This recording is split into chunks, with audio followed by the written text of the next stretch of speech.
په واله کې لمبېدی اوبو ډوب کړی و.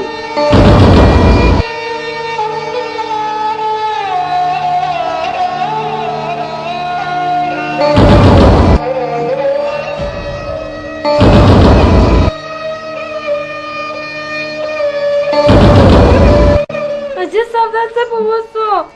والا ستا زوی له والیا تر واولیاتۍ.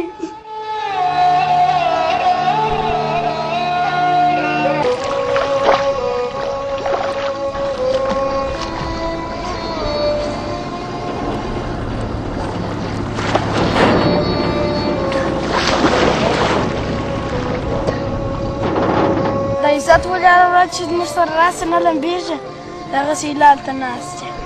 د غم له ماتې اوبازي نه یې زده د اوبو څه بیرېږي. اوبازي به یې زده یې ځان بیا اچولی زه شاوخوا پټ اوبو ته ورځم چې څه چم. یا دا کار ونه کړې د شنې چې ډوبې کړې اوبازي به نه یې زده. زه به اوبو ته راپورې وم که اوبازي نه وي زده زما خو اوبازي زده ده بېرته به ور راپورته کړم.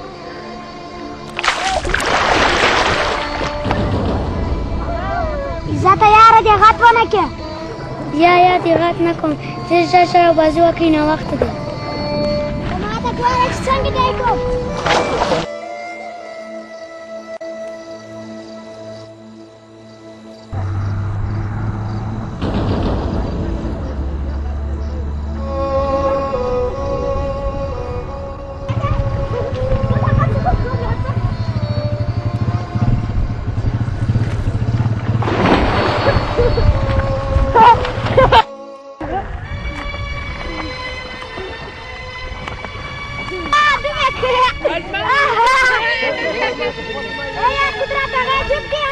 اوس یې ګوره لکه ماهی داسې درته راباسمه.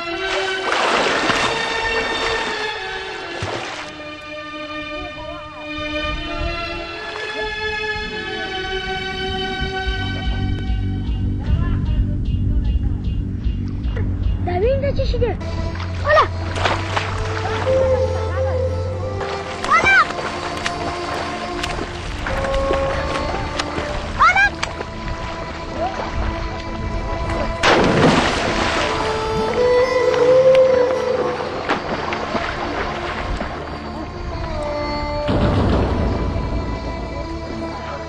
هغه نور څه شوله؟ هغه ډوب که هلې هغه راوکړه بياله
دا ونې دا څه پېښه ده؟ قدرت دی قدرت زواني قدرت زواني څه دی قدرت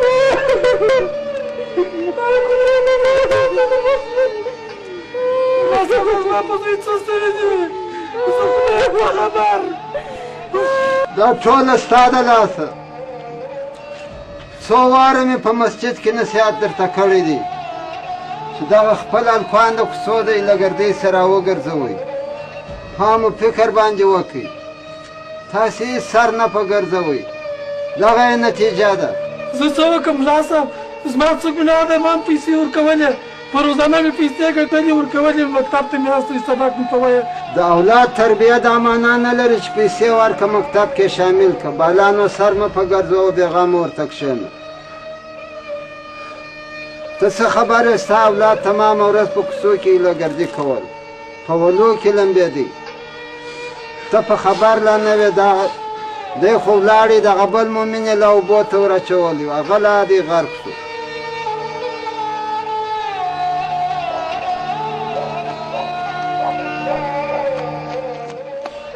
زه ډېر افسوس کوم چې خلک اولادونه زېږولی سي مګر تربیه نه سي ورکولی.